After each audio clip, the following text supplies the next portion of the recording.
Olá, Outcasters! Está começando mais um novo episódio de Outcast, o podcast que fala sobre música alternativa e o universo que a cerca. Bom, temos algumas coisas aqui já nesse episódio diferentes, né? Primeira coisa, a gente criou um canal específico para o Outcast no YouTube, então você sabe, né? Faça a inscrição, clique no sininho, né, essas coisas todas, chama a família, chama os vizinhos, os amigos, chama o cunhado, chama todo mundo para assistir aqui o nosso podcast. Eu ainda vou dizer que mais em breve teremos algumas outras novidades também, né? O Zé vai começar a dar dicas de filmes, livros, bandas e tudo mais, essas coisas todas. Eu vou ficar aqui no meu cantinho apenas observando e anotando todas as dicas. Eu sou Maurício Gaia e tenho aqui a honra, privilégio de dividir esse podcast com o Zé Antônio Godoal. E aí, Zé, tudo bem com você? Bem, só que mentira, não sou eu que vou dar dicas, somos nós dois. O Maurício é um cara super antenado, tem dicas ótimas, né? Eu aprendo muito com ele, é sempre bom aqui, a gente troca muito. E a gente tá formatando isso para ver como é que rola. Tem algumas novidades aí, como ele falou, daqui a pouco a gente fala. E hoje estamos aqui com a voz um pouco alterada, ainda reflexo desse tempo seco, dessa fumaça que fomos acometidos aí nesses últimos dias. Mas vamos em frente. Hoje a gente tem o prazer de receber um jornalista, pesquisador e biógrafo gaúcho, especialista em rock gaúcho, também dirigiu um documentário sobre o Paibiru, um dos discos, talvez o disco mais icônico da música brasileira. Tem vários livros muito interessantes publicados. Está aqui com a gente, Cristiano Basso, seja muito bem-vindo. Grande satisfação estar aqui na presença, né, de vocês dois. Aliás, né, devo dizer que sou um assíduo espectador, né, do podcast de vocês, né, e elogiar especialmente pelo fato de que nesses dias, né, que todo mundo se arrisca a fazer entrevista por aí, né, vilipendiando, né, vocês, né, a executam de uma forma, né, exemplar, né. Então, meus parabéns, né. Que legal saber que vai ter ainda novidades, né, em cima daquilo que já é muito legal, né. Estaremos aguardando, né, com grande curiosidade. Muito bom. É um prazer Cristiano, estar aqui. prazer é nosso te receber.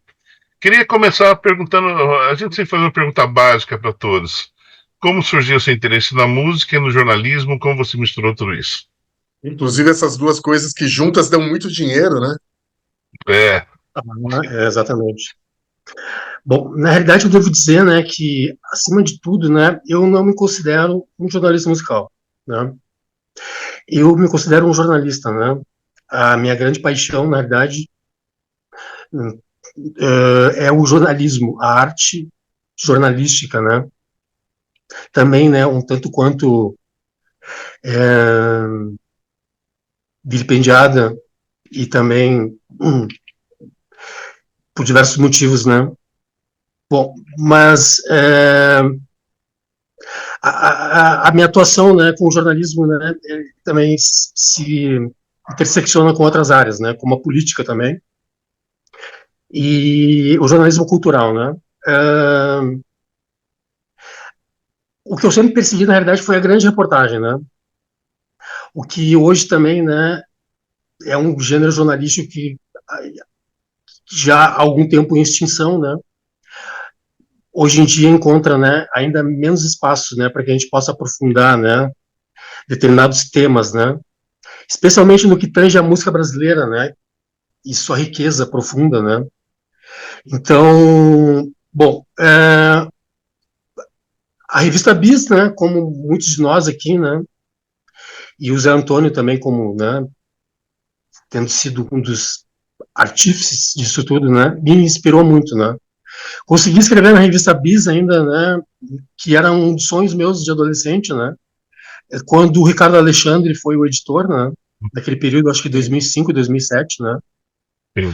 e consegui um feito, sim, que para mim, né, foi uma glória pessoal, que na última edição daquela revista, né, cuja capa é do Los Hermanos, o título é O Último Show, inclusive, né, bastante emblemático.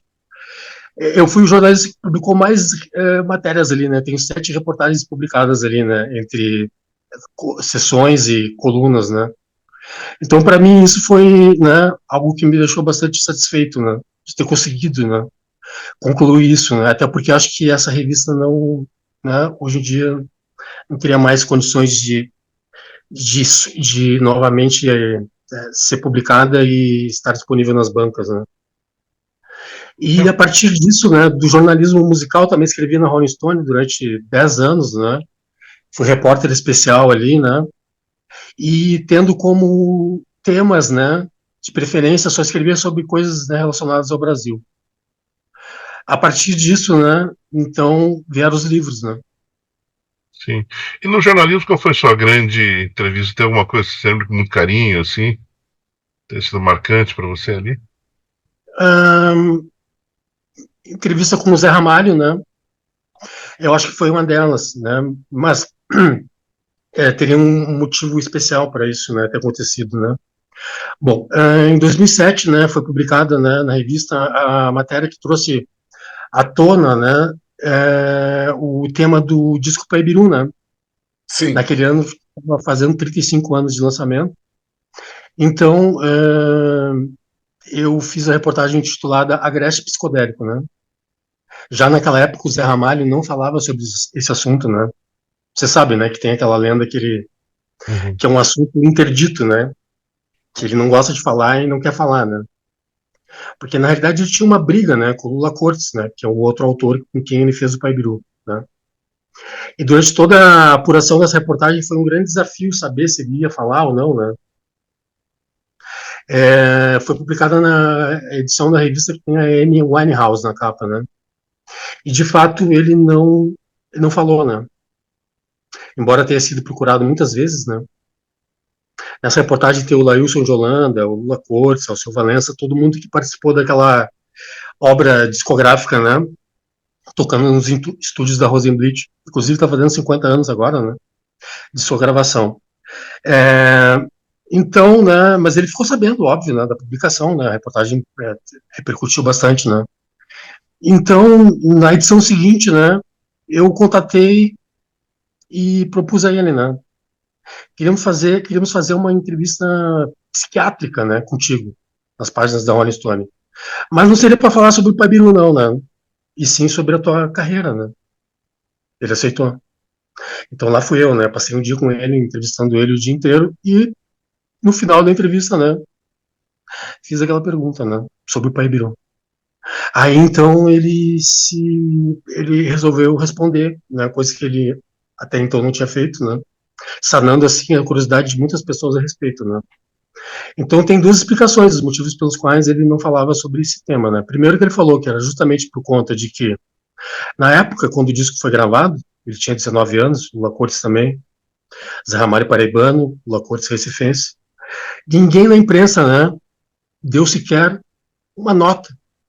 Saiu uma nota lá no jornal, no Diário de Pernambuco, e era isso. Depois ficou totalmente esquecido, né? E outro motivo é que, né, que ele não falou, mas se sabe, né, que quando então, né, e o Zé Ramalho já, né, um artista conhecido, acho que no final dos anos 90, final dos anos 80 ou começo dos anos 90, quando então ele começou aquela fase dele meio que de forró plastificado, né, pediu autorização para o Lula Cortes para que ele gravasse uma música daquele disco Paibiru, que não era a autoria dele, que é Não Existe Molhado Igual ao Pranto, inclusive uma das melhores faixas ali daquele álbum. O Lula Cortes, né, não permitiu, né, e assim então ele a partir dali nunca mais quis falar com o Lula Cortes e não se referia a nenhum assunto relacionado a esse disco, né. Consegui ainda, mais uma vez depois, ainda estarei um depoimento dele sobre isso, que quando o Zé Ramalho, né, acho que em 2008, 2009, lançou o disco dele intitulado Sinais, eu entrevistei ele de novo, né. Naquele mesma semana o Lula Cortes havia morrido, né, 2011, foi. E então daí de novo, né, numa grande entrevista no final eu perguntei, né, para ele, então Zé, agora que o Lula Cortes faleceu, né, a quem pertence o futuro de Paibiru? Aí, de certa forma, ele me ganhou, né? A resposta dele foi o seguinte, né? Cristiano falou bem assim, o futuro de Paibiru agora pertence a Sumé, né? que é a lenda sobre o qual, né, o disco gira em torno, né, em boa parte dessas faixas, né, entre outros temas que são abordados ali, né. Eu acho Sim. que essa foi uma entrevista simbólica que eu fiz, né, entre outras também. Também que o Maurício fez uma reportagem no Combate ao Rock agora, que morreu agora, Sérgio Mendes, Sim. também, né, perdão. Sérgio Mendes também foi outra bastante simbólica. Ah, é? Foi para Rolling Stone também essa entrevista, Cristiano? Não, essa não foi para Rolling Stone, essa foi publicada numa revista franco-brasileira, que era a Brazuca, era publicado na França e no Brasil. Entrevistei ele lá na piscina do Copacabana Palace, quando ele havia feito uma visita ao Brasil e logo após ter lançado com a Ferdi, né? Você lembra que tinha um Black Eyed Peas, Sim, tinha um teve feito um. maquinado. Eles fizeram um feat ali, uma versão nova de Mais Que Nada do Jorge Ben, né? Que estourou radiofonicamente na época, né? Sim, sim. Na verdade, até hoje toca na televisão aí. Tem programa da TV Globo que usam a música como vinheta. E deixa eu te perguntar E uma depois, coisa, Cristiano. Você também escreveu algumas biografias sobre alguns nomes importantes da cena musical gaúcha, né? O Júpiter Maçã, o Júlio Reni, o Nelson Gonçalves. É, Como é que foi esse trabalho, assim, de pesquisa, principalmente, assim, o Nelson Gonçalves, eu sei que você levou muito tempo para fazer essa pesquisa. Como é que é esse seu 13 trabalho anos, de né? pesquisa com relação a esse livro do Nelson? excelente pergunta. Bom, eu também, assim, 2008, né? Nelson Gonçalves estava completando ali a efeméride de 2008, de 10 anos de sua morte, né? E eu me dei conta que ninguém ia lembrar dessa, né? Nessa Rodone, eu publiquei um tributo a ele, né? E fiquei arrebatado pelo personagem, né? Olha, não foi fácil, né?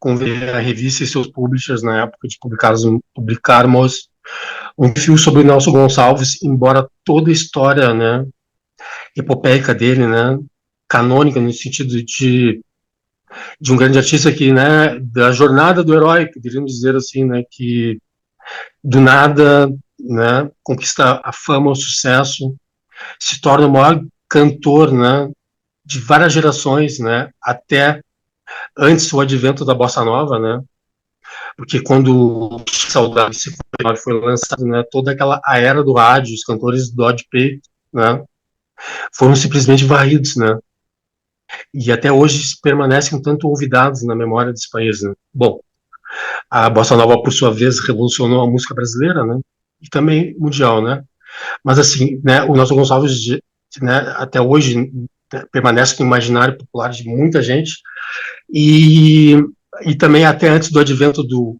Roberto Carlos, o maior cantor que o Brasil teve.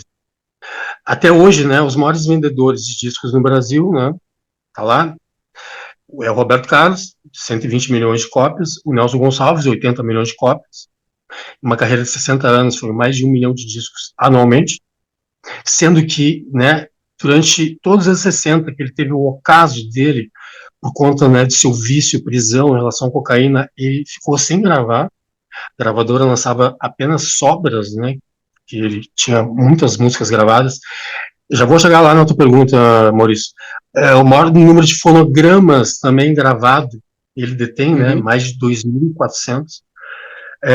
Em terceiro lugar, né, é a Rita Lee, né, número de vendas de Uhum. discos, né. Então, como é que um artista desses, né, não deveria merecer numa revista, né, daquele porte naquela época, né? Porque era uma espécie de Frank Sinatra, né? Tem a lenda, inclusive, que o Frank Sinatra, né, o elogiou, né, no Radio City Music Hall, quando em 1961 ele se apresentou. Então, eu concluí que ele precisava ter uma biografia. Como assim um artista desses ainda não tem uma biografia, né? Acontece, meus caros, que na época E ainda existia e regia no Brasil a malfadada lei das biografias, lembram? Ah, Que sim. Hum, era proibido que se fizesse sem a autorização prévia a biografia, né, de qualquer artista, né? Tendo como pressuposto jurídico a biografia do Roberto Carlos, em detalhes, né? sim.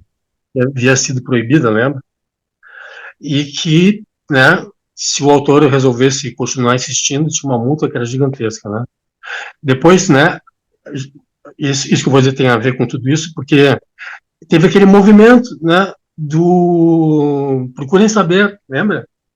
Sim. Capitaneado, né, com Caetano, Chico Buarque, um monte de gente apoiando a proibição das biografias, né?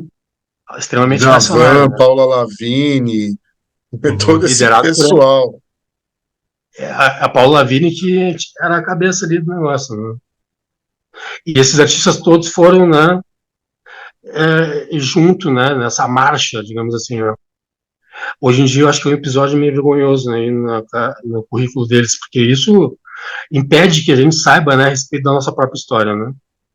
Então, em 2015, né, o STF votou aquela lei que permite que hoje em dia, né, foi um dos grandes avanços que a gente teve, que não é mais necessário esse pressuposto, né? Isso facilitou, né, que muitas biografias, inclusive, viessem a poder ser publicadas, né? O J.B. Medeiros mesmo publicou um livro sobre o Roberto Carlos depois. O livro do Raul Seixas, né? Pelo JB também, né? O Edmundo Leite, na época, estava tentando fazer uma biografia, né? Mas a Kika Seixas havia ameaçado ele de processos. Mas quanto ao Nelson, né? Ele ainda, além de 2 filhos legítimos, tinha mais 12 filhos adotivos, né? Ah, Na época, teria que conseguir, né, a autorização de todos eles, né? O que seria sim, impossível, sim. né? E eu já sabia que nunca ia conseguir fazer, mas eu continuei fazendo a pesquisa, né? Então, em 2019, quando ele teve o centenário de morte dele, uma editora aqui de Porto Alegre me convidou, né, para publicar. Tinha um ano só para fazer. Uhum. A biografia, né, a escrita dela ficou a contento, mas a edição é um dos livros que eu mais, né, tenho como malfadados, porque eles fizeram apenas 1.000 cópias, né? Então eu pretendo fazer uma reedição dele, né? Certo, certo. Mil, 1000 cópias hoje em dia é uma edição tiragem grande, né? 500 cópias era na época que eles fizeram. Sim, Mas para um artista como o Nelson Gonçalves, né, foi é. extremamente mal trabalhado, né? Mas a pesquisa, né, não deixa a desejar, não. Foram E mais de como, 13 anos. e como é que foi as outras biografias? Você fez também do Júlio Reni e do Júpiter Maçã, que são artistas mais próximos, né? Provavelmente você conviveu ou foi testemunha ocular da história dos dois, né? Na época, né, eu também morei muito tempo em Brasília, né? Morei 13 anos lá, e quando eu me mudei para cá de volta, né, eu, porque quando eu havia publicado Gauleses Irredutíveis em 2001, né, eu havia ficado impressionado, né, com a trajetória dele, né, por conta de tudo que ele havia feito, e isso tinha ficado na minha cabeça, né. Então, quando eu me mudei para cá, eu falei, eu vou escrever uma biografia sobre o Júlio Reni. Dito e feito, né. Cheguei aqui em 2013, então eu fiquei durante 2 anos fazendo entrevistas, né, com ele, né. Imagina, 2 anos fazendo entrevistas, né. E, e ela é toda em primeira pessoa, né. Então, é, passou por um grande processo de edição. E o livro, né, o livro foi muito bem recebido e premiado aqui, né, ganhou na época o prêmio Açorianos, né, que é o prêmio dado aos melhores livros, né, publicados, né, aqui no Rio Grande do Sul, de 2015, quando publicado, né. E, inclusive, né, comentei com o Algodoal, né, porque, inclusive, até a Pineps é citada nessa obra, né, por conta da influência que a banda exerceu na própria obra do Júlio Reni, que é um bastante mutante e camaleônico, né? É uma curiosidade boa essa de saber. Eu fiquei orgulhoso com isso e surpreso também, na verdade. Deixa então eu contar um pouco a respeito, assim, porque isso se intersecciona com o fato de que num livro publicado pelo Zé Antônio, no Psicoteca Básica, tem o disco resenhado pelo... Como é que é o nome do nosso amigo ator do Cemitério dos Automóveis? Júlio Bortolotto, Mário Bortolotto. Bortolotto. Mário Bortolotto, que é um grande fã do Júlio, inclusive leu o livro, né? Ficou bastante arrebatado. Então, naquele livro do Zé, foi tu que pautou ele, Zé, ou foi ele que escolheu? Não, as escolhas foram todas espontâneas. É legal aquela escolha dele, né? Um disco bastante, inclusive, não ultrapassou muito as fronteiras aqui, né? O Júlio Reni Expresso Oriente, né? Que é a Big Band que o Júlio tinha aqui na época, com o Jimmy Joe, que vocês devem conhecer. Sim. Carlo Pianta, que era guitarrista da Graforré, veio a ser depois, né? O disco foi lançado em 1989 pelo um selo independente chamado Abreu Discos aqui, que lançou também aquele compacto dos Cascaveletes preto, sabe? Que Sim, tem Menstruada, Morte por Tesão, Jessica Rose.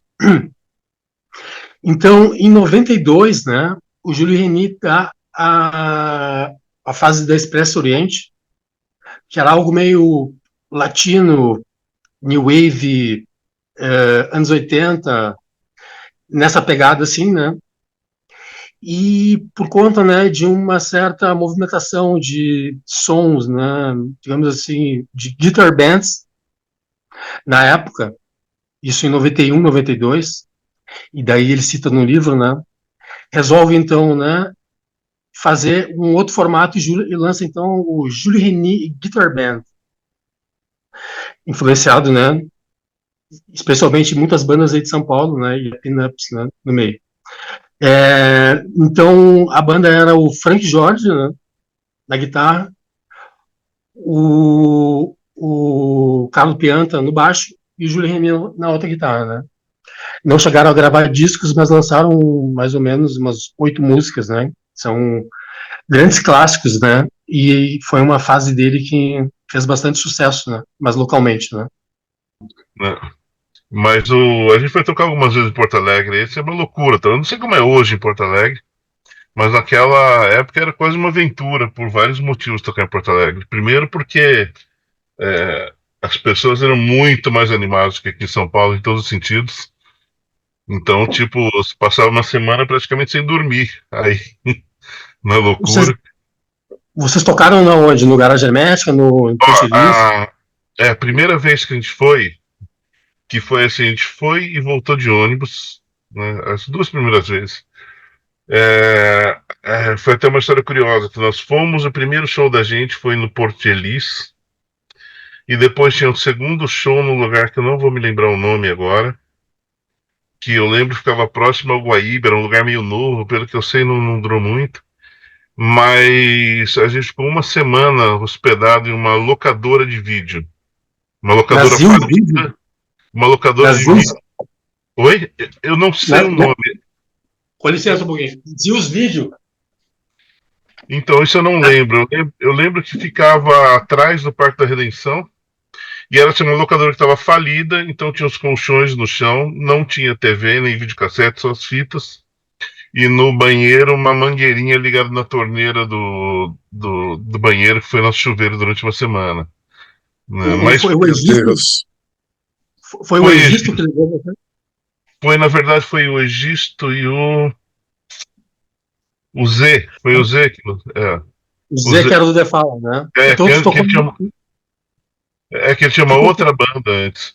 Depois nós voltamos algumas outras vezes, tocamos no Garagem Hermética 2 vezes, um outro lugar que eu nunca vou me lembrar o nome, que era uma casinha, assim, você entrava numa balada dentro, era muito legal, mas sempre muito bom tocar aí, sempre me diverti. E tocamos também num festival, que isso aconteceu, eu não lembro o nome do lugar, também, as margens do Guaíba, um lugar que parecia uma usina antiga, assim, também, que a gente tocou lá. usina do gasômetro. Do gasômetro, exatamente isso. E o Maurício chegou a vir aqui? Olha, eu passei quando criança, que não conta, né? Ah, Outras, assim. sim, eu vou falar, curiosidade, o primeiro estádio de futebol que eu entrei na vida foi o Beira-Rio, né? nessa viagem quando eu fui quando criança. É colorado, É, então. aí depois eu voltei em 2000 e foi a última vez que eu estive em Porto Alegre, 2016, onde eu passei alguns dias em Porto Alegre, conheci um lugar maravilhoso chamado Tudo Pelo Social, um dos melhores restaurantes que eu já Ah, tive na minha vida. sim. É uma Falando laminuta então, desse gigantesco, né? tamanho. Nossa Senhora, foi muito bom. Conheci ali a fama de forno alegre da cidade, pois era verão e estava muito quente. Mas Ah, foi é legal, foi horrível. É. bacana. Aí para compensar a primeira vez que eu fui num estádio de futebol, né, que era o Beira-Rio, dessa última vez eu fui ver um jogo do Grêmio, já na arena, né? O Olímpico já não existia mais. Tu é gremista ou colorado? Tem que ser colorado, né? Eu sou corintiano, bicho. Eu sou Agora, corintiano. é engraçado você falou de restaurante. Quando a gente foi aí para Porto Alegre a primeira vez, a gente foi com aquela expectativa, que legal, churrasco e tal. Chegamos lá, a gente teve patrocínio do Ocidente. Ficamos uma semana comendo no Ocidente. Comida vegetariana, Vegetariano. excelente, excelente, muito boa. Nunca tocamos lá, mas um lugar pelo qual eu tenho muito carinho também. E isso que o Maurício falou é verdade, cara. Duas coisas que eu quero só deixar um aviso para você que nunca foi em Porto Alegre. Verão é muito quente, acredite. E É outra pior coisa, que. quando alguém de Porto Alegre fala assim, vamos a pé, que é logo ali, esquece. É longe. Mas falando em churrasco, né, porque esse é um bom tema, né? O Maurício, eu acho que o Zé não é desse tempo. Não te levaram na Giovanás, Eu comi numa churrascaria que eu não vou que era saber o nome. Não vou saber o baratilda e nome. boa. Foi uma boa churrascaria, mas se eu falar para você o nome, eu não vou lembrar mesmo. Posso até Que é perguntar tipo porque são amigos meus, tal, eles vão me confirmar, mas eu não vou lembrar agora, não. uma churrascaria que custa R$ 60, né? Só paga em dinheiro. Come até morrer, né? Não, Não vai encontrar isso em nenhum outro lugar. eu paguei com cartão, então não era essa, não. Paguei com cartão. E o Cristiano, você citou aqui o Gaules Irredutíveis, que é um livro sobre casos do rock gaúcho. Eu acho que posso estar errado, mas pela semana que eu passei, pelas as vezes que eu fui aí, acho que não deve faltar material para isso, né? Não entendi, Zé. Não, porque você tem um livro, o Sim. Gauletes Aham. Irredutíveis, são casos do rock gaúcho, né? E a Uhum. impressão que eu tenho é que você não deve ter tido dificuldade com o material, porque a cena é muito efervescente, as pessoas são muito. Exatamente. O livro foi feito em 5 meses, na realidade, né? Sei. E, uh, e hoje ele é um livro raríssimo, né? Uma cópia original não se encontra, né? Já foi até leiloado por, né, R$ 1.000 por aí. Na época eu lembro que eu tinha, né, borrante de fome, tinha que vender a 5 pila cada um, né?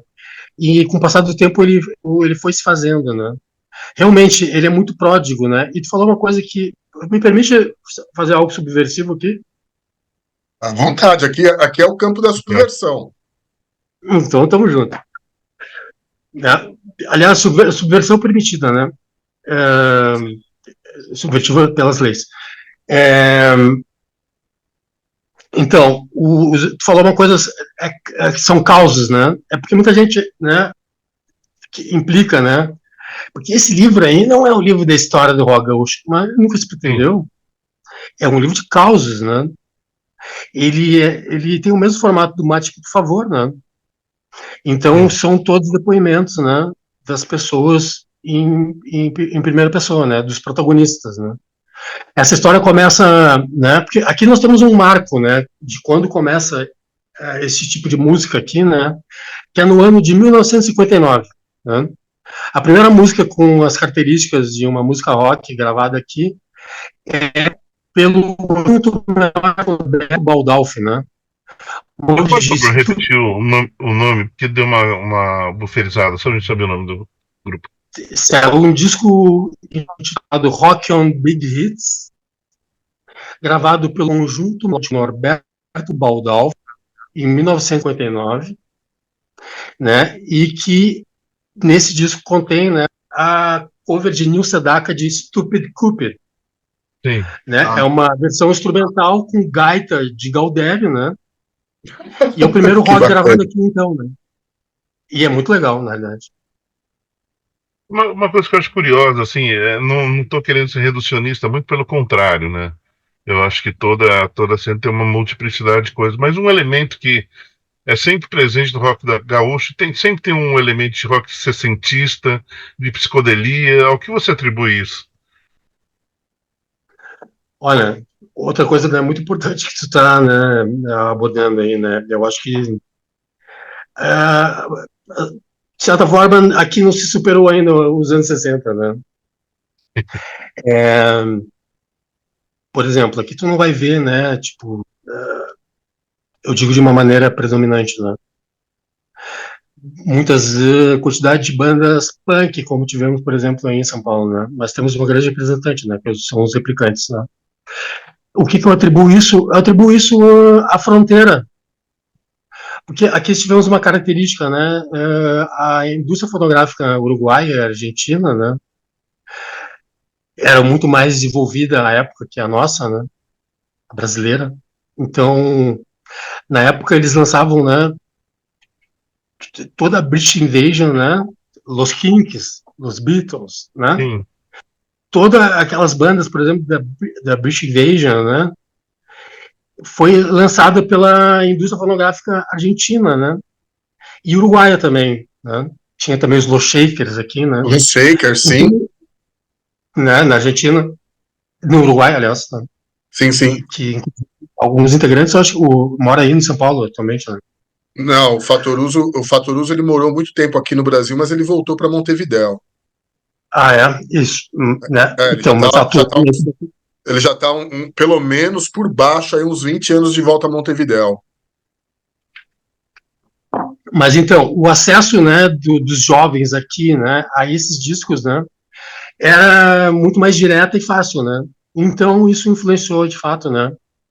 Muitas, né, dessas bandas, né, que vieram nos anos 60 e especialmente também nos anos 80, né? Porque nos anos 70 aqui teve um grande ato fonográfico, né? O grande disco de rock lançado aqui nos anos 70 foi do Bicho da Seda, né? sim. Teve Almôndegas também, né? Country. Almônica que foi trilha de novela, inclusive, né? Exato, né? Fez sucesso nacional, depois o Cleiton e o Cleidir também, nos anos 80 e Sim. tal. E nos anos 60 até teve um maior número de bandas, né? Teve o Liverpool, teve os Uhum. Brazos, né? Os Cleans, né? Então bastante coisa saiu daqui, né? E nos anos 80, né? Quando teve o chamado boom do rock gaúcho, né? De fato, né?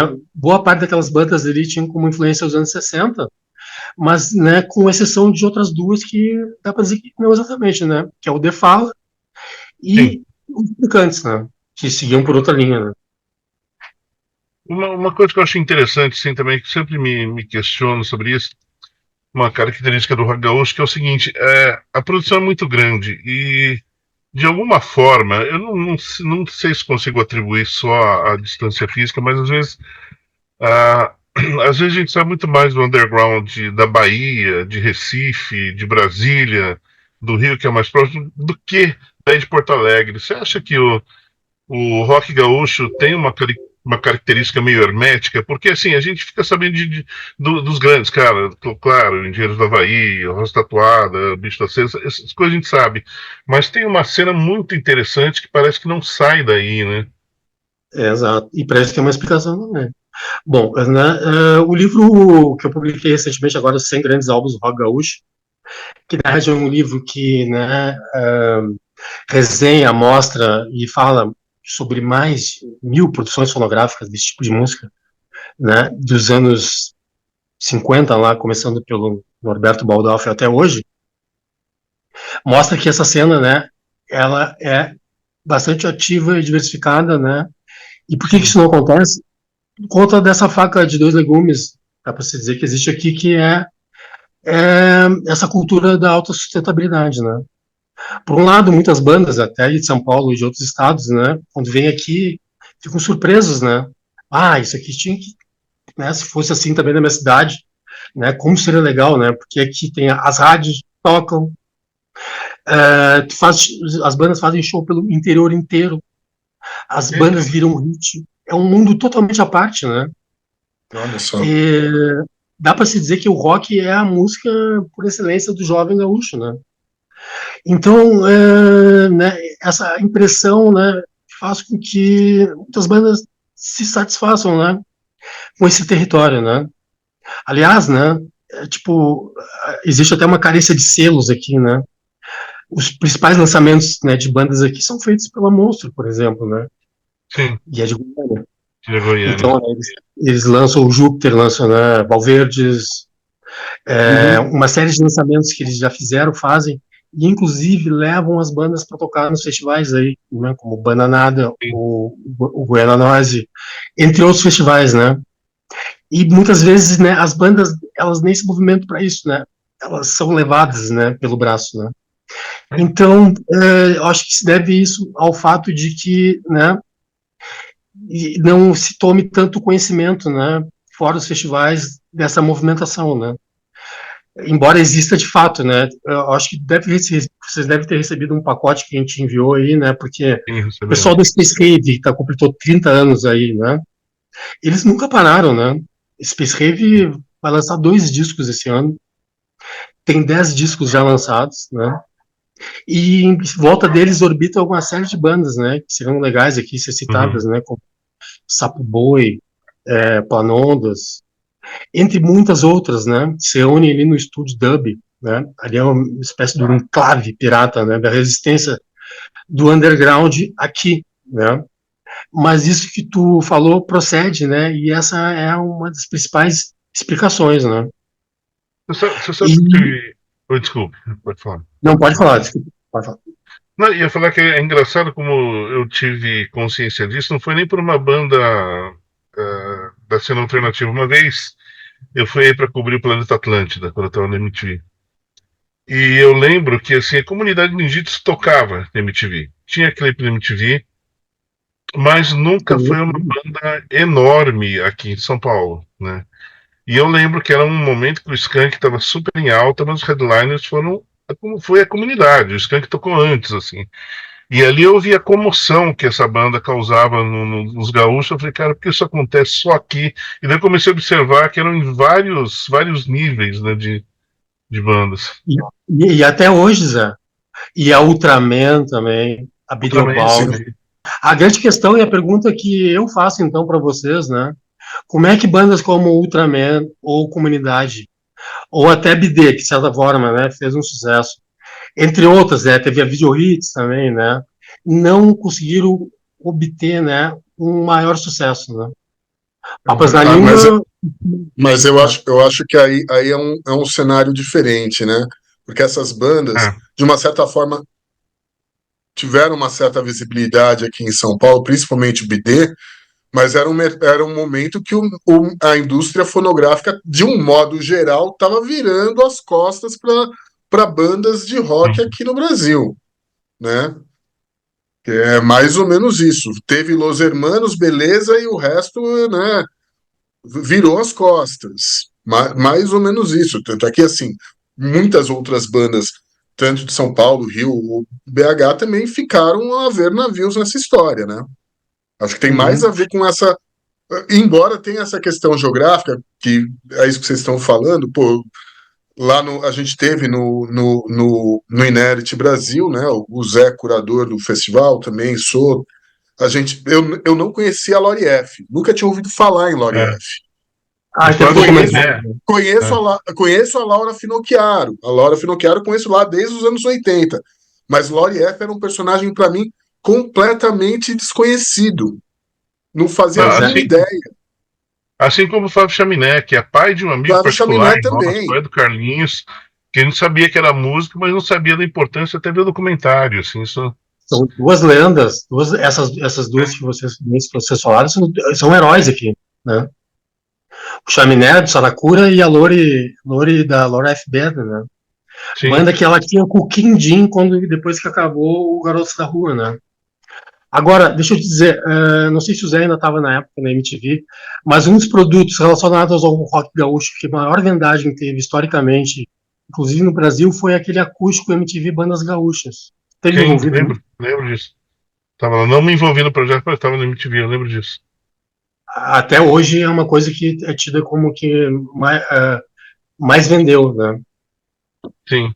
Mas é engraçado que até hoje, quando se fala de rock gaúcho, assim, até tem muitos nomes grandes que são esquecidos, né? Os nomes que vêm, obviamente, The Fala, que The Fala é uma coisa, The Fala do Cal é uma coisa que está sempre numa revolução estética interminável, né? Uma provocação muito boa.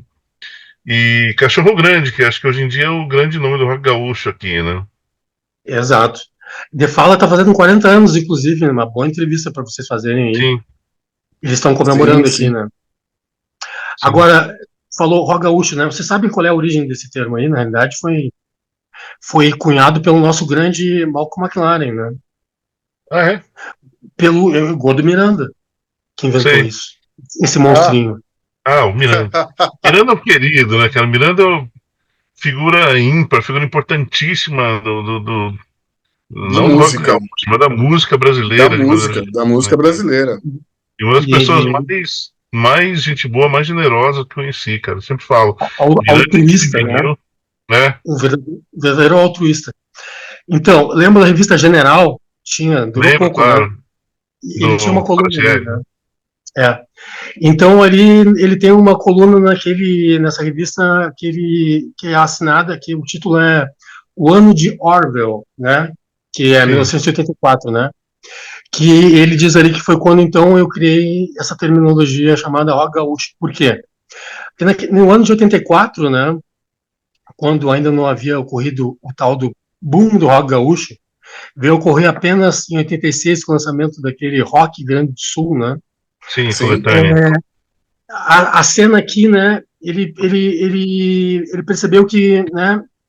Tinham poucas bandas, mas importantes, e ele precisava dar uma denominação àquilo que estava acontecendo, que era a Urubu Rei, a banda que ele tinha, Júlio Renin Esperança Oriente, né? É, o Garoto da Rua, Replicantes, né? E o De Fala, que estava surgindo, né? Então, ele cunhou esse termo, né? Para poder atribuir, né? Um nome àquilo ali, segundo ele, né? A partir daí, então, isso aí se disseminou, né? Legal. Não E sabia para que tinha. você ter uma ideia, viu, Cristiano, essa coletânea, 86 eu estava no último ano do ensino médio, né? E é aquilo, né? Você tá ali na escola, tem uma galera que toca, eu também tocava, né? A gente montou lá uma bandinha para tocar na barraca do Grêmio Estudantil, no colégio de Freira, e a gente tocando Surfista Calhorda. Ah, Em quem não 86 tocou? já fazia parte do nosso repertório. Virou um grande hit, né? É, molecada Isso adorava. tudo é bom. E era É. uma música Então, fácil de tocar. então, aquele disco ali fez muito sucesso, vendeu muito, né? Foi o disco, então, que revelou várias bandas que, então, assinaram o contrato depois com o selo plug da RCA, né? Então, Sim. daquele disco ali saiu, né? Porque teve um festival aqui para escolher as bandas, né? O Claudinho Pereira, que é um grande agitador, chamou então o Tadeu Valério, que trabalhava na SA, fizeram esse festival, né? E desse festival escolheram os bandas, né? A única que não tocou no festival e tá no disco, mas se sobressaiu, né? De tal maneira que, né? Não teve que passar pela eleição, foi o De Fala, né? Então esse Sim, disco tem duas músicas do De Fala, duas do Garotos da Rua, duas do Engenheiros e duas do Replicantes e duas do TNT. Então todas essas bandas assinaram o contrato para gravar 3 discos pela RCA, né? Então o primeiro dos Engenheiros, que já vendeu bastante, o segundo, que é Revolta dos Dantes, o sim. terceiro, que eu não lembro o nome, né? Os Replicantes gravaram Futuro é Vortex e também o História, Sexo e Violência. Não chegaram ao terceiro. E o The Fala também gravou o primeiro e depois o It's Fucking Burning to Death, né, também. Sim. Não chegaram a gravar 3. O TNT gravou 3 discos, então, que é aquele clássico primeiro. Ainda com o Flávio Basso, quando o Flávio Basso, né, o Júpiter Maçã, sai da banda Uhum. formam Cascaveletes, bem quando tinham um contrato assinado, né? Então essas bandas, e o Garoto da Rua, que estoura nacionalmente em trilha de novela, né? É engraçado, ele fala, muita gente conheceu que ele disse que tem um nome gigantesco, Kings of Bullshit, eu não lembro do resto. Sim, Mas sim, o. sim. É, mas Que o. bom shit, moda faca, não sei das coisas. Isso. Mas o. Pra mim, o It's Fucking Boring to Death, pra mim, é o grande disco do The Fall, assim, né? Talvez por memória afetiva, não sei, mas é um dos meus discos prediletos com Raquel Lutz, inclusive. E para mim também, inclusive ali naquele disco, né, o Renato Barriga, que é o produtor, né, o The Fala conseguiu conquistar ali, né, liberdade total no estúdio, né. Sim. Então não tem, né, tudo que eles tinham como ideia foi executado, né. Inclusive os samples ali naquela época eram um pouco utilizados, né. E aquela versão de Como Vovó já dizia do Raul, né, que até Sim, hoje soa moderno, né. É maravilhoso, né. sim, sim, sim, sim. Uma vez o Elogiada pelo Miranda, próprio Raul. uma vez o Miranda me falou, né? Falando sobre o The Fall, ele falou: o Edu, pô, o Edu conheci ele era adolescente e tal, me roubou um monte de disco, me roubou a banda, me roubou a namorada, mas eu amo ele. O Edu tinha 16 anos quando começou, né? E ele começa tocando É, com o Júlio Remini.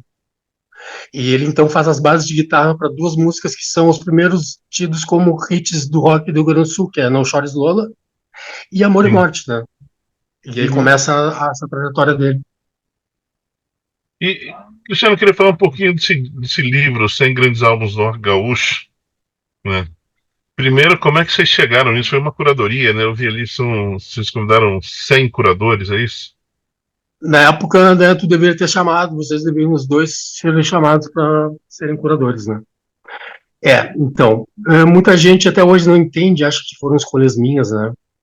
Foi toda uma metodologia criada, né? Isso gerou muita polêmica e também, né, muitos ciúmes de muita gente, né? Virou capa da Zero Hora, né? Porque os resultados haviam sido vazados, né? Quando finalmente saiu. Hum. Então, aquilo foi escolhido por uma curadoria formada por 100 pessoas, né? Do Brasil inteiro, né, tem gente, né? Que tinham que escolher 100 discos, né? Então, não é um ranking, né? Por isso, então, que o nome do livro é 100 Grandes, não 100 Melhores, porque Uhum. semanticamente grande é muito diferente de melhores. Melhores pressupõe que o primeiro é melhor que o segundo, né? E que o último é Uhum. menos melhor do que o primeiro. Então não tem isso, né? O livro o que está ali, o que foi consagrado ali, é tido como grande, né? Mas dá para dizer quais foram tiveram mais votos, né? O Futura Vortex obteve 99 votos Foi e um. o Sétima Efervescência 98, Sei, Nossa, né? curioso. E muita gente achava que o Sétima Efervescência seria, né, o com maior votos, né? Eu particularmente, né, e isso é a minha opinião, né? O Futura Vortex precisa estar em primeiro. Ô, Cristiano, Uma série de motivos. uma coisa que é curioso no livro é que vocês fazem ali, colocam tem vários textos, inclusive, mas tem os 100 discos, depois tem os 100 compactos, que até entendi ali. Mas tem duas coisas que eu queria comentar, perguntar para você. Por que música negra está separado? Por que não foi incluído ali? Então, muitas polêmicas surgiram após os resultados, né? Número de discos gravados por mulheres. Bom, né? A gente forneceu o corpo de votantes, né? Todos que tinham, né? Mulheres ou então negros à frente, né? É, mas eles eram livres para votar em quem eles quisessem, né? Agora, isso demonstra o quê, né? Que a produção de discos, né, gravados por mulheres é realmente, né, um número menor. Tanto é que ali, então, na lista principal tem o da Loura Finocchiaro, tem o da Biba Meira, e são só esses dois, né? E de Uhum, música negra, né? Então, tem o Bedeu, que é um dos inventores do samba rock, o Luiz Wagner, né? E o Produto Nacional, uma banda de reggae, e o da Guedes, né? Então, né, foi uma maneira, esses capítulos foram capítulos inclusivos, né? Então tem o capítulo de música para mulheres, é um capítulo inclusivo, né? Então, porque assim, já que não foi escolhido uma curadoria, eu vou fazer uma curadoria e com o Rafael Coni, que é um outro autor, né? Quer dizer, o da música negra é assinado pelo Edu Meirelles, que é um músico negro que também está com um disco, né, entre os principais, né? Ele tem uma carreira solo, então ele assinou aquele capítulo de música negra. E o de música de mulheres, feito por uma jornalista mulher daqui, né? Uhum. Que é a Bruna Paulin, que fez aquelas escolhas, né? A gente achou necessário, né? Que tivessem esses 2 capítulos. Não estavam, né? Inicialmente é, previstos, né? Mas agora é o seguinte, se tu lê o último livro, porque tu vê, o livro tem 2 homenageados, né? Ele é dedicado Sim, a Lori Finocchiaro e Luz Wagner, né? Luiz Luiz Wagner, Wagner. sim. Qual é o nome mais citado no livro, juntamente com o Miranda, o Educar? Se tu fizer uma pesquisa ali, né? Que mais aparece citado é o Luiz Wagner, Acredito. Sim. Luiz né? Wagner, E, grande guitarrista, regueiro. então, porque o Luiz Wagner, né, além de ter sido um dos pioneiros, o rock do Rio Grande do Sul é negro, nasceu em Bagé, um estado que nem o Rio Grande do Sul, conservador, né, racista também, né, foi para São Paulo, fez os Brasas, né, depois acabou, se tornou um compositor de mão cheia. Além de tudo, ele fez, né, a amálgama perfeita, né, de um gênero anglo-saxão, que é o rock, com samba, porque ele é o criador do samba rock, né, e É, ele é de Porto muita Alegre. gente fala que foi o Jorge Ben, mas não foi, não. Mas eu já chego lá, Maurício, só um pouquinho. Eu quero chegar no Jorge Ben, porque é o seguinte, é, e fez muitas canções, né, que ele foram também interpretadas por diversos intérpretes. Além de tudo, por exemplo, né, ele é autor, para mim, que é das faixas do pop psicodélico brasileiro mais criativas e maravilhosas, que é Silva 20 Horas do Domingo, do Rony Von. É dele, É né? dele essa música? Eu não sabia. Sim, dele, do Tom Gomes. Né? Olha Olha o só. trânsito que ele fazia, né, velho? E então, o apelido dele era guitarreiro. Por que, que o apelido dele era guitarreiro, né? O cantor Fábio, né, autor do hit Uhum. LSD, né? Sim. Uma vez foi numa boate no Rio, viu ele tocar, ficou totalmente apavorado, falou assim, cara, e foi lá e falou assim, ó, tu é o guitarreiro, apelidou ele de guitarreiro. Então, ele não satisfeito, ele foi até o Jorge Ben e falou assim, cara, tu precisa conhecer esse negão, o Luiz Wagner. E levou ele para tocar. E o que acontece? Até então, o Jorge Ben ele só empunhava o violão, né? Quando é que o Jorge Ben, então, começa a empunhar uma guitarra? Quando então vê o Luiz Wagner tocar, fica arrebatado por ele e faz a música, né? Luiz Wagner, guitarreiro. Sim, sim, sim. Luiz Wagner, guitarra, né? Mas assim, né? O que aconteceu? O Jorge Ben estava montando a banda do Zé Pretinho na época, ficou tão arrebatado pelo som da guitarra que contratou o Luiz Wagner para a banda, botou ele para tocar baixo e assumiu a guitarra, né? Fominha que Olha era. só.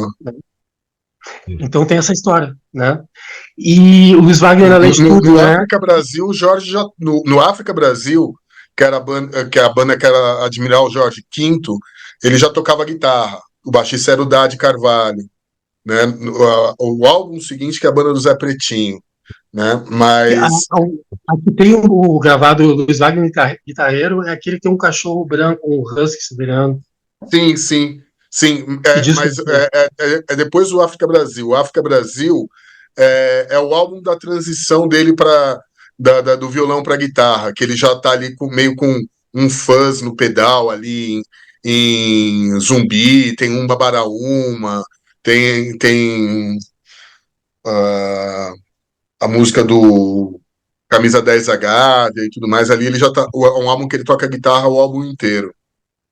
E essa apresentação dele com o Luiz Wagner dá para ver no especial da Globo no YouTube, né? Essa homenagem que ele Sim, faz a ele, saca? sim, Que é sim, clássica, né?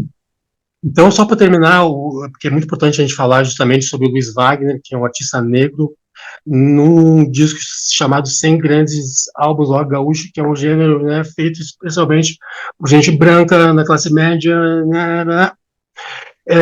O Wagner ainda fez mais de 300 músicas, né, fornecendo para diversos intérpretes, introduziu o REC no Brasil, ele é um dos introdutores com o disco O Som da Negadinha, né. Sim. O próprio, né, Cidade Negra reconhece isso, né, e entre outras histórias maravilhosas, né. Tem uma história maravilhosa dele que eu preciso narrar aqui, né, que no ano de 73, né, 73, quando o Raul Seixas estava gravando o Krieg Rabandolo, né, na mesma gravadora, a Continental? Não era Continental, era Philips, onde o Luiz Wagner Abandono. estava gravando o seu primeiro álbum solo, é o Simples, né? Eles estavam gravando ao mesmo tempo no mesmo estúdio, né? Nas madrugadas, e eles viraram amigos, né? E daí o Luiz Wagner, né, relata um caos, isso está no livro, né? Que o Raul Seixas, né, profetizou para ele o sucesso, né? Diz que depois da sessão de gravação, né, pela madrugada, saíram os dois a caminhar, né? Na época, o Luiz Wagner morava no Solar da Fossa. E pegaram rumo para suas casas, né? E daí o Luiz Wagner conta que o Raul Seixas, né, chegou pro Luiz Wagner e falou assim: Macaquinho, era o apelido dele na época, né? Ouça bem o que eu vou lhe dizer. Imagina ele falando, né? Sotaque baiano retado, né? Amanhã você vai ouvir você vai ouvir minha música ecoando por todos os lugares, né? E daí pegou ele e foi embora, né? Disse que então o Luiz Wagner, no outro dia pela manhã, ele ligou o rádio dele e quando, né, tocou a música e saiu ressoando, né, pela caixa de som no rádio, né, a música Ouro de Tolo. Olha só. E a partir, e a partir dali essa música se tornou, né, um grande sucesso nacional, né. Sim, Então, sim, tipo, o sim. Raul Seixas predisse o próprio sucesso para ele, acertou na música, né. Então, assim, né, a despeito de tudo, né, Luiz Wagner, a pergunta que o Zé falou sobre por que tem um capítulo para música negra, né, se vocês lerem lá o texto que eu escrevi, Luiz Wagner, Luz Revolucionária, o que é a luz revolucionária, né? É importante dizer isso também, porque o pai do Luiz Wagner era músico também, né? E ele tinha como grande ídolo na música o compositor alemão Wagner, né? Então, Ah, quando ele nasceu, ele falou assim: meu filho, você vai se chamar Luiz Wagner, né? Que foi um músico revolucionário, e luz, que vem de luz, né? Então, é luz revolucionária. De fato, ele revolucionou. Nesse livro, então, a gente coloca ali, né, que Luiz Wagner, né, ele poderia ser o Jimi Hendrix brasileiro, ou o Little Richard, que era o grande ídolo dele, ou o Chuck Berry, ou o Jimi Hendrix, mas não, ele é o guitarreiro, o Luz Revolucionária, né? E nesse livro, então, a gente devolve o cetro do rock and roll às mãos de um negro, né? E foram os negros, pela primeira vez, né, tiraram o riff de rock na história desse negócio, né? Então é isso.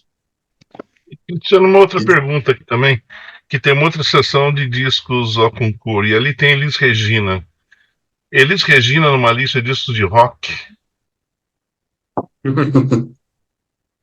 Então, epistemologicamente, eu mesmo não seria capaz de definir o que é rock, né? Pode ser uma poética, um sentimento, né?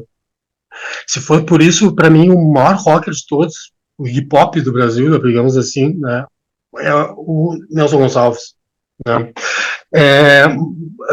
Eu diria, por exemplo, que naquele Falso Brilhante, né? O maior Boogie Woogie gravado, que é velha roupa colorida, tá naquele disco, né? Então a gente quis abrir esse leque, né, de uma maneira bem provocativa, né? Porque ele tem, inclusive, Conjunto Farroupilha, né? Sim. O Conjunto Farroupilha fez muito sucesso, inclusive, no mundo inteiro, né? E, inclusive, né, eles conseguem um feito que nenhuma banda brasileira também conseguiu. Qual seria, né? Juntamente com os Beatles. Essa história também é insana. Como família, né? Eles eram a Varig, né? Nos anos 50, a Companhia Aérea do Brasil também é o resto do mundo, né? Então eles tocaram na Rússia, Paris, todos os países, né? E na BBC de Londres, né? No ano 63, né? Eles se apresentaram na BBC de Londres, né? Quem é que estava lá no estúdio, né? Para se apresentar naquele mesmo dia, né? Eram os Beatles, né? Então os relatos que se tem é que os Beatles, né? Pararam tudo que estavam fazendo para assistir aquela coisa exótica vinda lá do extremo sul do Brasil, fazendo uma música, né? Que modernizava a música rural do Rio Grande do Sul, porque eles também gravaram a primeira bossa nova, né? Foram eles que fizeram a música do Tom Jobim, aliás, e ficaram impressionados, né? O Curto Falpilha, por sua vez, nem sabia quem eram os Beatles, né? A grande questão é, né, que nenhuma banda brasileira nunca viu os Beatles, mas o conjunto Farroupilha, além de terem visto os Beatles, foram vistos por eles, né? Olha Então só. essa é uma história que eu acho que é legal de E, ser e falada. deixa eu te perguntar uma coisa, Cristiano. Você já tinha falado ali logo no começo da nossa conversa sobre a entrevista com o Zé Ramalho e tudo mais. É, eu queria que você falasse um pouquinho sobre o doc, né? Sobre o doc que você fez a respeito do álbum Pai Biru, né? Primeira coisa, o que te levou a querer contar essa história, né? E que você falasse um pouquinho sobre o filme e tudo mais, e também aonde que a gente pode ver esse filme. Beleza, então acho que o que eu vou responder aqui, de certa forma, responde aquilo que primeiramente me foi perguntado a respeito do jornalismo e o jornalismo musical, né? Mas é tipo, é o arrebatamento e é o fato de, né, de que a cultura brasileira muitas vezes, né, é simplesmente esquecida ou maltratada ou valorizada ou pouco propagada, né? O próprio Paibiru, né, foi lançado já pelos selos, né, Mr. Bongo na Inglaterra, em outros lugares, né? E, e aquela história precisava ser contada, né? Eu larguei tudo na época, porque eu trabalhava ainda no governo federal, no Bolsa Família, trabalhava na época. Foi assim, na realidade, que eu conheci essa história, né? Bom, como é que eu fazia reportagem para Rolling Stone e trabalhava para o governo federal, né? Fui destacado para Recife para fazer uma reportagem sobre a Brasília Teimosa, que era uma Uhum. série de palafitas que tinha lá que o presidente Lula na época disse que era a primeira coisa que ele ia acabar quando assumisse o governo, o fato que fez, né? E quando eu fui para lá, eu consultei o Fernando Rosa do Simoneff. Falei, cara, eu tô indo para Recife e eu queria dar uma dica aí de uma reportagem sobre música, né? Ele falou, tem aquele disco Paibiru. Lá quando ele falou essa palavra-chave, eu já. Então, né, contatei o Lula Cortes na época, né? Vendi a pauta para Rolling Stone, fiz a reportagem chamada Agreste Psicodélico, pode ser lida ainda até hoje no site da Rolling Stone, e saí de lá pensando, isso precisa ser feito um filme. Voltei para Brasília, fiquei tão arrebatado por esse tema, por isso fui despedido do Bolsa Família, né? Juntei tudo que eu tinha, vendi meu carro, dinheiro, tudo, e me joguei para fazer esse documentário lá, né? E morei lá durante, né, 6 meses, né? Foi lançado então em 2011 pelo Festival Inédit, né? Sim. E depois foi lançado em DVD pela Monstro Discos, né? Ah, tá. Nas Paredes da Pedra Encantada. O filme pode ser visto, né, nas Paredes da Pedra Encantada no YouTube, né? Tá. E inclusive tem também uma versão em legenda em inglês. O disco esse ano está fazendo 50 anos, sua gravação em outubro agora, né? Na Rosenblit. Sim. Foi E lançado em 1975. Oi? tem uma história, né? Assim, entre outras lendas, né? Tem a história da enchente e tudo mais. Outro dia eu estava escutando o André Barcinski lá no podcast que ele faz lá com o Forastieri, o Paulão e tudo mais, ele falando que acho que ele chegou a entrevistar o Hélio Rosenblitz, né? Ele falando que ele sabe direitinho qual é a versão original da enchente e aqui não é. porque quando eles fizeram um reprint, eles ainda tinham selo sobrando. Então, tem alguns vinis que o lado A tá ali, é o ano de 75, sabe? No o P e o ano, e no lado B tá P76, que esse é a segunda edição do disco. Eu ouvi, agora tu está me dizendo aonde, alguém veio me dizer isso, essa história eu não conhecia. Né? Mas o que tu falou ali de ser uma lenda... Em algum momento. A questão da enchente não é lenda, é verdade. Sim. Porque foram feitas 1.300 cópias daquele álbum, que era duplo, em papel, com encarte, né? E no filme, inclusive, o Lula Cortes conta, né? Que eles colocaram no último andar da gravadora, achando que a enchente não ia chegar lá. Foi tão devastadora quanto a que ocorreu em Porto Alegre, né? E a pilha toda caiu, né? E desses 1.000 sobraram 300, que são esses que são disputados a tapa até hoje, né? E os discos foram todos por água abaixo do rio Capibaribe, né? Teve relatos de gente que encontrou, né, disco boiando, muito tempo depois, inclusive, né? Mas teve uma reedição da Polisson, não teve, o Paibiru? Não, da Polição não. Da Mr. Bongo. Tá, que eu lembro de ter lido alguma coisa em 2019, que eles iam lançar alguma coisa assim. Da Polição nunca ouvi falar. Da Mr. Bongo, sendo inglês, sim. O Lula Cortes vendeu os direitos de todos aqueles discos que foram lançados pelo selo Solar, né? Que aí que tá, não é Pedro do Paibiru, né? Antes dele tem o Marconi Notaro, no Sub-reino dos Metazoários, que é tão raro também quanto. O Flaviola e o Bando do Sol.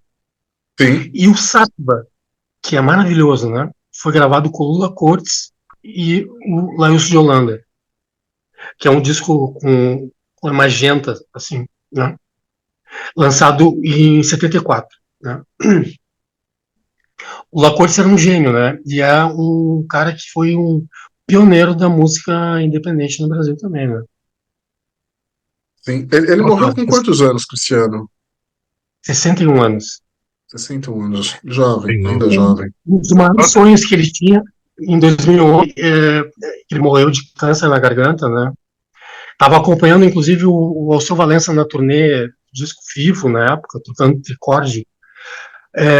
Eu nem sabia que ele acessava a internet, né? Ele me mandou uma mensagem pelo Gmail, dizendo assim, porra, Cristiano, e o filme? Não vai sair?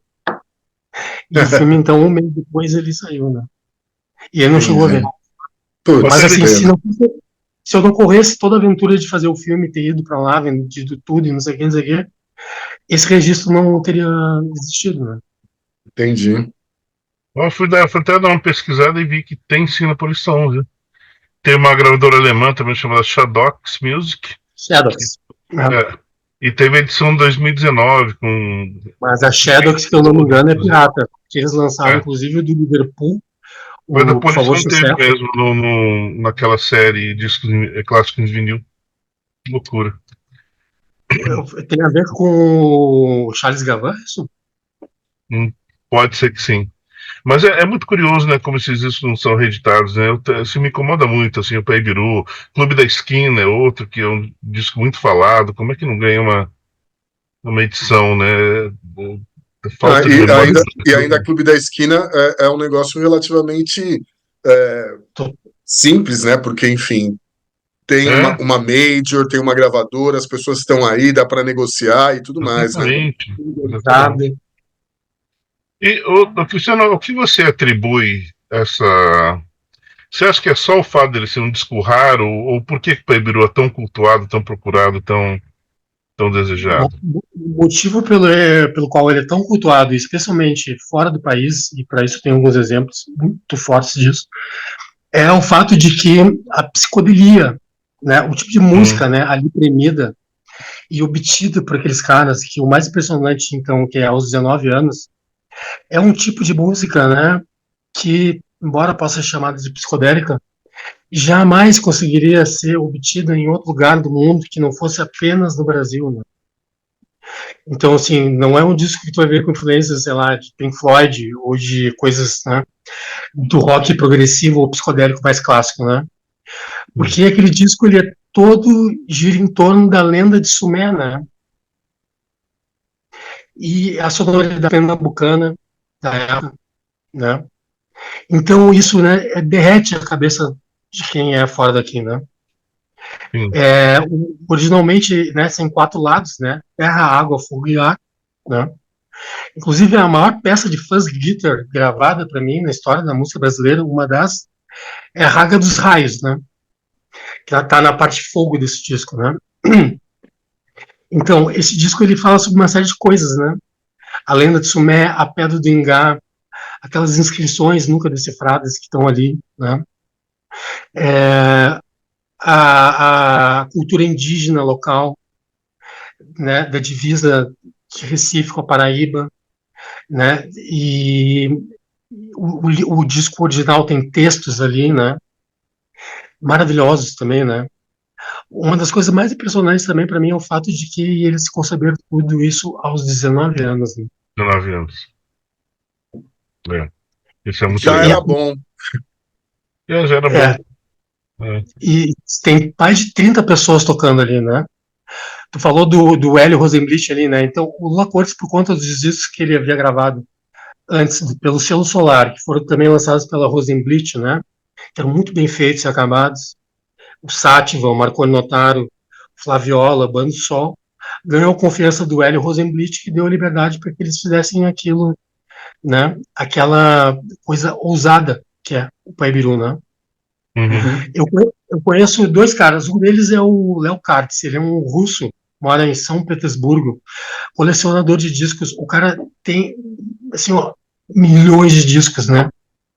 E o disco predileto deles, de todos, do mundo, de qualquer lugar, é o Paibiru. Ele montou um altar para ele na casa dele, com o Paibiru no centro de todos os outros discos, porque ele nunca vai, segundo ele, ouvir algo parecido.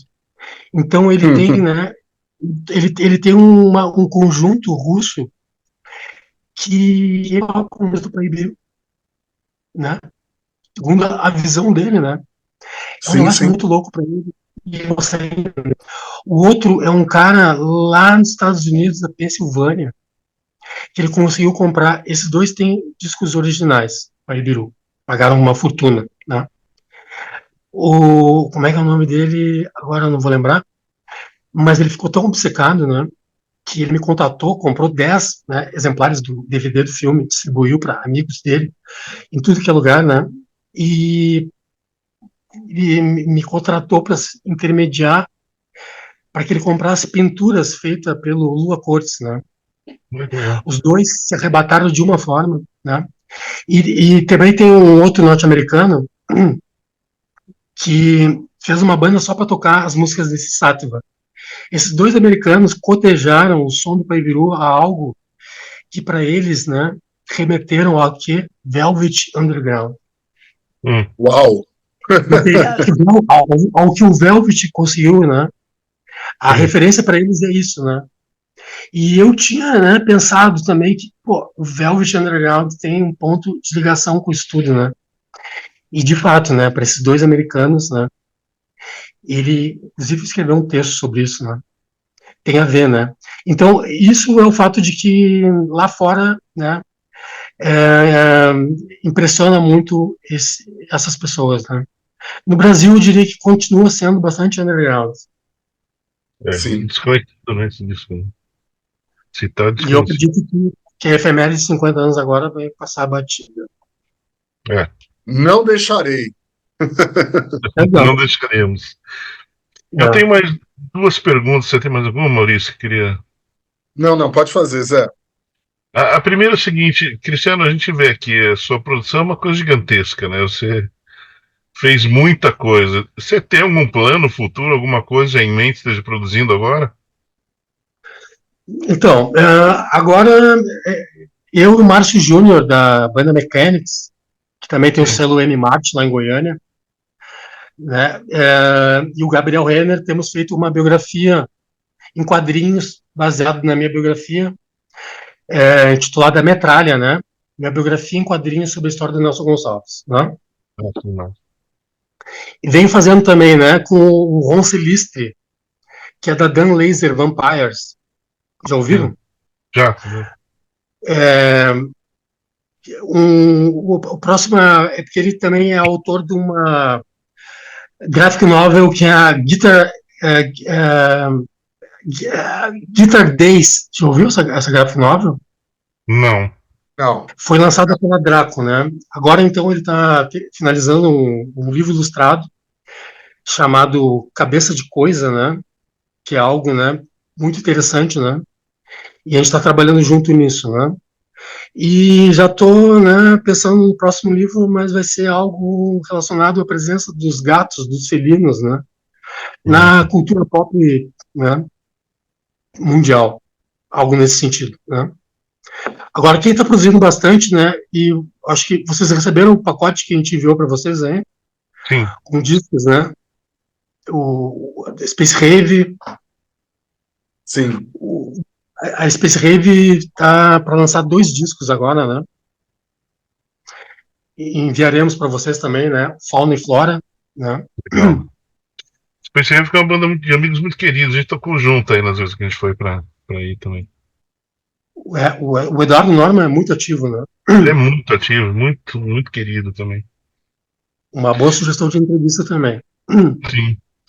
E tem uma pergunta final que eu queria te fazer, que é o seguinte: o rock em si sempre é uma coisa provocativa, uma coisa revolucionária. O rock gaúcho tem muito essa característica, né? Sempre teve. Eu lembro de tocar aí, não só, sei lá, tinha lugares que tinham que ficar fechados, que as pessoas reclamavam, quer dizer, tinha, na época a gente tocou uma repressão policial muito forte, quer dizer, tem um monte de característica de resistência do rock que eu acho muito bacana aí, principalmente em Porto Alegre, né? E eu queria saber uma coisa, como é que foi enfrentar esses últimos tempos aí, que o Rio Grande do Sul meio que se tornou quase que um reduto de direita, né?